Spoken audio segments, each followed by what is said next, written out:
Angifuni into ezolimaza umuntu, angifuni into ezobulala umuntu, angifuni into ezokhuba abantu.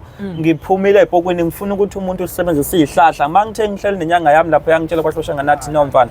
Uma ufuna ukuphila kahle, ube inyanga, ube neminyaka. Ungajayi izinto ezisheshayo, ungajayi imilingo, ungajayi ama-magic. Landela isihlahla somuntu ulapha umuntu ngendabuko ayothola umsebenzi. Ulapha umuntu onamathenda abizwa left and right ngoba isihlahla lesihlahla ehlele kuzo ngathothi sinenye inhlanhla enzima kakhulu. Lesi sihlahla mase kuthiwa ngisicubile neminye imithi ngase ngigcama emgazini lakho noma ngiyageza. Leso sikunikeza inhlanhla yokuthi uphumelela. Leso sikunikeza inhlanhla yokuthi uphumelela. Akuzona iziphoku ziyashesha kodwa ziyashesha ukubachitha.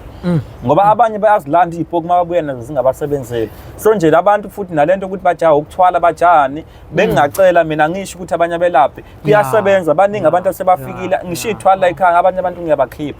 Kunabantu abalanda igubhu zingasebenzi ngiyabakhipha la ekhaya. Kunabantu abalanda impondo abalanda izinto azisebenzanga ngoba ezinye izinto idlozi lakhe alisifuni isiphoko egazini lakho. Lifuna umuthi.